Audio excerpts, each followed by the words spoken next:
Good afternoon once again from Yami BTV, sending loads of love to you all as usual. Now, an interesting bunch of questions coming in this morning. The great Miss Muffet, plus a couple of others of you have quite rightly suggested that how can you have committed a crime with a weapon on the outside and get access to using it on the inside? We'll speak about the category A's first, right? Not from what I'm thinking, from what I know from experience now. Most men in those category A's are in probably for murder, some kind of violence, rapists, that kind of stuff. Probably big money crimes as well, drugs and that for a little while, and they get moved out pretty quicker than the so-called murderers and the violent personnel. Now, what it means is this. Now, you have to work somewhere in the categories, otherwise you'll have to stay in your cell. Now, my belief is even if you used a hammer on the outside, and we'll talk particularly about Belfield and people like Bendal and those kind of men, right, for the crimes that have been suggested today. Now, you could actually use a weapon on any job that you've got in prison, right? The risk assessment will be more thorough if it's done, say, to be a tea boy, to work in the kitchens, the so-called privileged jobs, right? But either way, they wouldn't be able to stop you, really. They've got the metal detector things and that, but there's ways of concealing weapons, no matter where you are, right? And you can still get in to use a weapon if you really wanted to.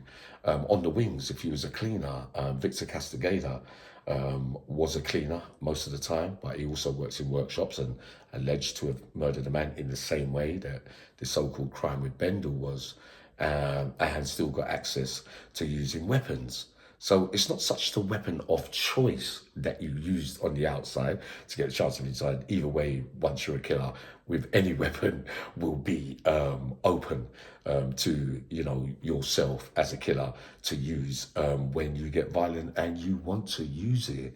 So risk assessment for the privileged jobs, but the mainstream jobs of the workshops, risk to who? It's not to the general public. It's to other inmates and maybe staff that work in those workshops.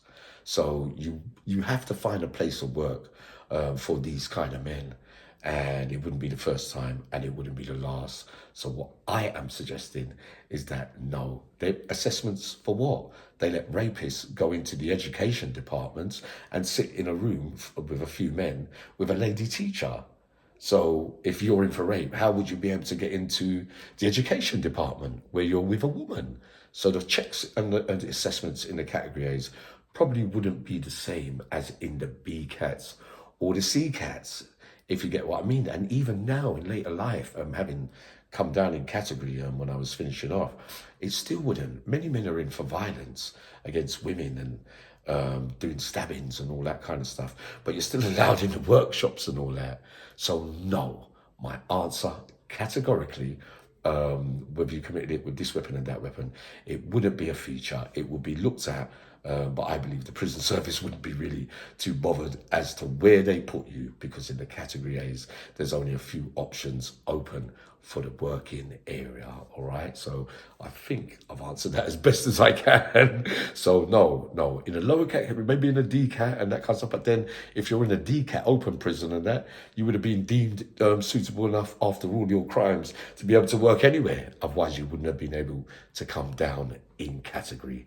So no, I categorically say, and I'm telling you what, it's interesting who this name, because you've got to remember who's on that protection wing in Franklin. I'll give you a little inkling, but it's going to be really interesting, all right? So we'll keep our options open, even though I still stand by I hate you all, all right? I hope that answers the question.